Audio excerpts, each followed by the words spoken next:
အားလုံးပဲမင်္ဂလာပါခင်ဗျာပင်းရ auto ရဲ့ knowledge sharing center နေပြန်လဲကြိုဆိုလိုက်ပါတယ် okay အဲ့တော့ဒီနေ့ video file မှာတော့ကျွန်တော်ဒီဆိုင်ကယ်တွေကောပြီးတော့လို့ရှိရင်ကျွန်တော်ကားတွေရောမှာပါတယ်ပေါ့နော်ဒီ C level ကိုအာရုံခံပေးတဲ့ sensor လေးနဲ့ပတ်သက်ပြီးတော့ကျွန်တော်အနေငယ်ရှင်းပြပေးချင်ပါတယ်ဆိုတော့ C level sensor ဆိုတာကသူကဘာလုပ်ပေးလဲဆိုတော့ကျွန်တော်တို့ဒီ C တိုင်းကြီးထဲမှာ C level ဘယ်လောက်ရှိလဲပေါ့နော်ဆိုတဲ့ဟာကိုအာရုံခံတယ်ပြီးရင် sensor ရဲ့သဘောတရားအရကျွန်တော်တို့ဒီကောင်အာရုံခံပြီးတဲ့အခါကျတော့ဒီ dashboard မှာC level ပြပေးတဲ့ indicator လေးနဲ့လာပြီးတော့မှပြတယ်ပေါ့ဆိုတော့သူကဒီလိုပုံစံမျိုးလေးရှိမယ်ဆိုတော့ဒီအောက်ဆုံးထိရောက်တယ်ဆိုလို့ရှိရင်ဒါ C level မရှိတော့ဘူးပေါ့အပေါ်ဆုံးထိရောက်တယ်ဆိုလို့ရှိရင်ဒါ C level full ဖြစ်နေတယ်ပေါ့နော်ဒီလိုမျိုးလေးဖြစ်ပြီအဲ့တော့ဒီကောင်လေးကဘယ်လိုအလုပ်လုပ်တယ်လဲပေါ့နော်သူရဲ့ business operation လေးကိုကျွန်တော်ကမျှဝေပေးချင်တာဖြစ်ပါတယ်ဟုတ်ပြီအဲ့တော့ဒီကောင်ရဲ့လုပ်ပုံကိုကျွန်တော်တို့သိကျင်တယ်ဆိုလို့ရှိရင်အဘာကိုအရင်ဆုံးနားလည်ထားဖို့လိုလဲဆိုတော့ဒီ cross section resistance ဆိုတဲ့ဟာလေးကိုအရင်ဆုံးနားလည်ထားဖို့လိုတယ်အဲ့တော့cross section resistance ဆိုတာကိုကျွန်တော်အရင် video file ဒီမှာတော့ကဒါပြောဘူးတယ်နဲ့တူတယ်ဆိုတော့ cross section resistance ဆိုတာကဥပမာဆိုပါတော့သူက wire ကြိုးကတိုးတယ်ဆိုလို့ရှိရင်ဒါ resistance နည်းတယ်ပေါ့ဟုတ်လားwire ကြိုးကကျွန်တော်တို့တိုးတယ်ဆိုလို့ရှိရင်သူက resistance နည်းတယ်ပေါ့နော် resistance နည်းတယ်အဲ့တော့ wire ကြိုးကတဖြည်းဖြည်းနဲ့ရှည်လာပြီဆိုလို့ရှိရင်သူရဲ့ resistance ကဒါများလာမှာဖြစ်တယ်ဒါကိုသူက cross section resistance လို့ပြောတာပေါ့နော်အဲ့ဒါအများကြီးတွေးကြအများကြီးရှိသေးတယ်ဒါပေမဲ့ဒါလိုလိုရှင်းပြောပြတာဟုတ်ပြီအဲ့တော့ကျွန်တော်တို့ဒီကောင်လေးကိုကျွန်တော်တို့ wire ဒါ wire ကြိုးပေါ့ဗျာဒါမှမဟုတ်လို့ရှိရင်လည်းကျွန်တော်တို့ကြေးပြားတစ်ခုပေါ့အဲ့ဒီကောင်ကိုကျွန်တော်တို့မီတာတိုင်းနဲ့ထောက်တိုင်းလိုက်မယ်ပေါ့မီတာတိုင်းနဲ့ထောက်တိုင်းလိုက်မယ်ဒီအနက်ပင်ကိုဒီမှာထားလိုက်မယ်ဟလာအနီးပင်ကိုကျွန်တော်တို့ဒီမှာလိုက်ထားလိုက်မယ်အဲ့မှာ point လေးတွေထားလိုက် A B C okay အဲ့တော့ကျွန်တော်တို့ဒီအရင်ဆုံး C ကိုတိုင်းမယ်ပေါ့ C ကနေပါတဖြည်း B ရောက်မယ် A ရောက်မယ်ဆိုလို့ရှိရင်ကျွန်တော်တို့ကဒီ C ကိုတိုင်းတဲ့အခါမှာဆိုလို့ရှိရင်တော့သူက resistance ဘာဖြစ်နေမလဲဆိုတော့နည်းနေမယ်ဟုတ်လားဘာလို့လဲဆိုတော့ဒီမှာသူက wire ကြိုးကဒီမှာထားပါတော့1မီတာပေါ့ဒီဘက်ရောက်သွားလဲဆိုရင်ဒီကောင်1မီတာဆိုရင်2မီတာဒီကောင်ဆိုရင်3မီတာပေါ့ဒီလိုမျိုးဖြစ်သွားမယ်ပြောချင်တာက wire ကြိုးကတဖြည်းဖြည်းနဲ့ရှည်သွားလေဒီမှာအုံတန်ဘောကတဖြည်းဖြည်းနဲ့ဒါတက်လာလေဖြစ်မှာပေါ့နော်အဲ့လိုမျိုးပုံစံကိုပြောချင်တာဆိုတော့ဒီ point လေးကိုကျွန်တော်တို့ဒီလိုလေးထားလိုက်မယ်ပေါ့နော်မြင်ရလားတော့မသိဘူးโอเคအဲ့တော့ဒီကောင်လေးကိုဒီလိုလေးမျိုးလေးရွှေ့လိုက်မယ်ဆိုလို့ရှိရင်ဒါဆိုရင် resistance များသွားမယ်ဒီအောက်ကိုရောက်သွားမယ်ဆိုလို့ရှိရင် resistance ကနည်းသွားမယ်ပေါ့ဒီလိုပုံစံမျိုးကိုပြောချင်တာဖြစ်ပါတယ်အဲ့တော့ကျွန်တော်တို့ point C ဆိုလို့ရှိရင် point C ဆိုလို့ရှိရင်ကျွန်တော်ဘက်ကဒီဘက်ကအနက်ပင်နဲ့နီးနာဖြစ်တဲ့ကြောင့်မလို့ wire ရုပ်တို့တယ်ဒါဆိုရင် resistance နည်းမယ် point B ဆိုရင်တဖြည်းဖြည်းနဲ့ wire ရွက်ချေလာပြီး resistance များလာပြီး point A ဆိုလို့ရှိရင် resistance ပို့ပြီးတော့မှများသွားမယ်ပေါ့ပြောချင်တာက wire ကျိုး site ရှည်လာလေသူရဲ့ resistance ရဲ့တန်ဖိုးကမြင့်လာလေဖြစ်တယ်ဟုတ်ပြီဒါလေးကိုနားလည်မယ်လို့ထင်တယ်ဒါဆိုရင်ကျွန်တော်တို့ဒီ C level gauge sensor ကဘယ်လိုအလုပ်လုပ်တယ်လဲဆိုတာကိုဒါလေ့လာလို့ရပြီဟုတ်ပြီအဲ့တော့ဒီကောင်လေးကဒီလို slide ပြေးတယ်ဆိုတာကိုသိထားရမယ်ဘယ်ပုံမှာ slide ပြေးနေလဲဆိုဒီကြေးပြားလေးတွေပေါ်မှာ slide ပြေးတယ်ဆိုတာကိုသိထားရပြီပေါ့နော်ဟုတ်ပြီအဲ့ဒါလေးကျွန်တော်တို့ဘယ်လိုလေ့လာမလဲဆိုတော့ဒီမှာသူကဒီကောင်ရဲ့တိဆောက်ပုံကဒီမှာပင်အောင်နှစ်ခုရှိတယ်ပေါ့နော်ပင်အောင်နှစ်ခုရှိတယ်ဒီဘက်ကဒီအဖြူပင်ကဒီကောင်ရဲ့ဒီဇိုင်းရပါတော့အဖြူပင်ကကျတော့ကျွန်တော်တို့ဒီအောက်က slide အပြားလေးနဲ့ဆက်ထားတယ်ဟုတ်ပြီဒီဘက်ကအနက်ပင်ကကျတော့ကျွန်တော်တို့ဒီ slide ပြေးမဲ့ကောင်နဲ့သူကဆက်ထားတာဖြစ်တယ်โอเคအဲ့ဒါလေးကျွန်တော်တို့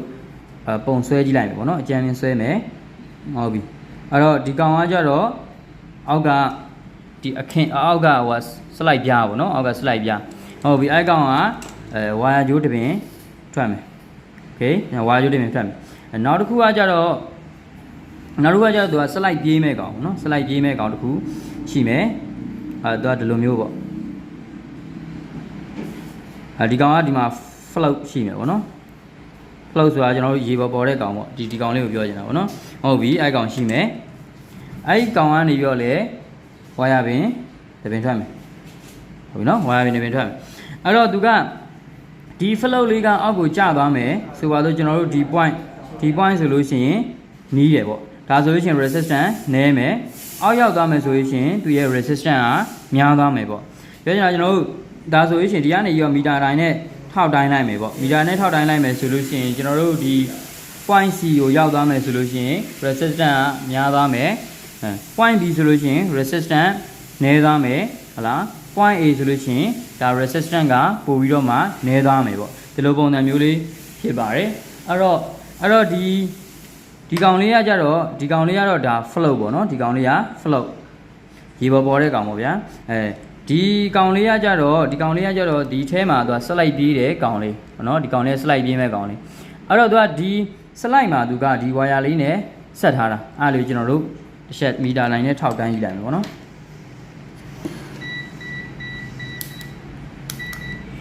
โอเคကျွန်တော်အတန်ထွက်အောင်ဒီကောင်လေးဒီ function ရွေးထားလိုက်မယ်ဟုတ်ပြီအဲ့တော့ဒီကောင်ရဲ့အနီးပင်ကိုထည့်လိုက်မယ်ပေါ့နော်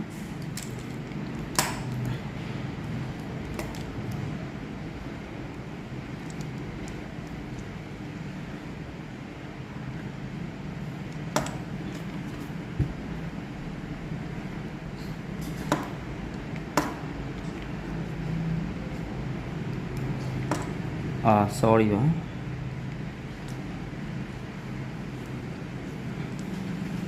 ကောင်အတိုင်းထောက်ထားလိုက်မယ်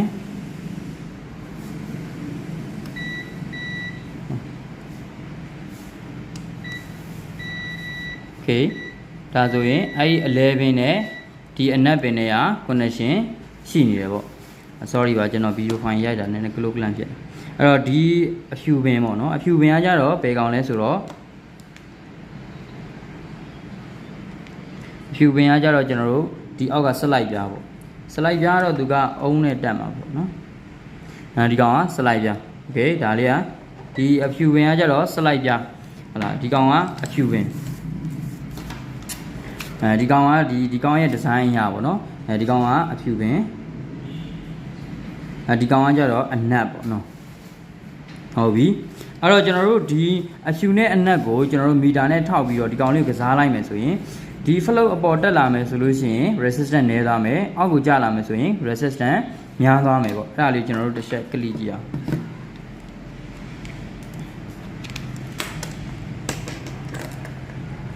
အဲ့တော့ကျွန်တော်တို့20 okay 2k လောက်ထားလိုက်ပါတော့နော် okay ဒါဆိုလို့ရှိရင်0တော့over လောက်ပြနေပါတော့ဒီကောင်ပြန်တင်လိုက်မယ်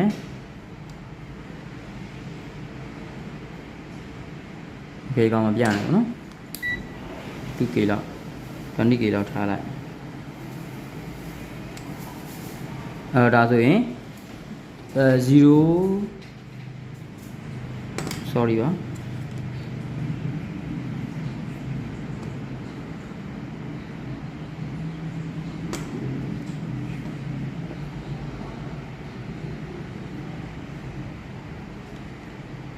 0.24 ပေါ့ဒါကျွန်တော်အကြမ်းမြင်မဲ့လောက်ပြလိုက်တော့ဒါဆိုရင်ပေါ်ရောက်ရင် resistance နည်းသွားပြီဟုတ်လားအောက်ရောက်သွားရင် resistance များသွားပြီဟုတ်လားအဲ့တော့ဒါ0.24 resistance နည်းသွားအဲ့တော့ဒီကောင်လေးကဒီအပေါ်ရောက်သွားပြီဆိုလို့ရှိရင်ကျွန်တော်တို့ဒီ C level gate မှာကြတော့ဘယ်လိုလာပြမလဲဆိုတော့ဆိုပါတော့ကျွန်တော်ပုံကတော်တော်လှအဲ့တော့ဒီလိုလေးပြမယ်ပေါ့ဒီဘက်မှာ F ဖြစ်သွားမယ်ပေါ့ဒီကောင်လေးဒီ A ဘက်ရောက်သွားရင်ဒီကောင် F ဖြစ်သွားမယ်ဒီကောင် C ဘက်ရောက်သွားမယ်ဆိုရင်ကျွန်တော်တို့ E ရမယ်ပေါ့နော်ဒီလိုပုံစံမျိုးဖြစ်သွားဒါကတော့ကျွန်တော်တို့ dashboard ထဲမှာရှိတဲ့ကောင်လေးပေါ့ဟုတ်ပြီအဲ့တော့ကျွန်တော်တို့ဒီကောင်လေးရဲ့အလုပ်လုပ်တဲ့သဘောတရားကိုသိသွားပြီဟုတ်လားဒီကောင်လေးအပေါ်ရောက်သွားမယ်ဆိုရင် resistance နည်းတယ်အောက်ရောက်သွားမယ်ဆိုရင် resistance များတယ်ဆိုတဲ့သဘောတရားကိုသိသွားရင်ကျွန်တော်တို့ဒီကောင်ကို diagnosis လုပ်လို့ရတယ်ပြည့်ချက်ရှာပြီးလို့ရတယ်ဥပမာဒီကောင်ဘယ်နားမှာပြတ်နေရလဲပေါ့နော်ဥပမာဆိုပါတော့ကျွန်တော်တို့ကဒီကောင်လေးဟုတ်လားဒီကြီးပြားနဲ့ပေါ့နော်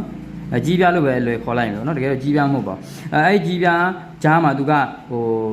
ကြီးတွေကတ်နေမယ်ဆိုရင်ဒါ contact resistance ဖြစ်သွား contact resistance ဖြစ်နေတဲ့နေရာမှာဆိုပါတော့ကြီးကတ်နေတဲ့နေရာမှာဒီကောင်လေးကရောက်သွားမယ်ဆိုလို့ရှိရင်ဒီမှာသူက resistance ပြမှာမဟုတ်တော့ဘူးဒါဆိုရင်ဒီဘက်မှာဒါ ON ဆိုပြီးတော့မှပြလိမ့်မယ်ဒါဆိုရင် overload ပြနေတယ်ပေါ့နော် overload ဖြစ်နေဟုတ်ပြီနော်အဲ့တော့သူကဘယ်လိုဖြစ်ရမှာလဲဆိုတော့ဒီစောစောဆိုရင်ကျွန်တော်တို့တိုင်းလိုက်တာ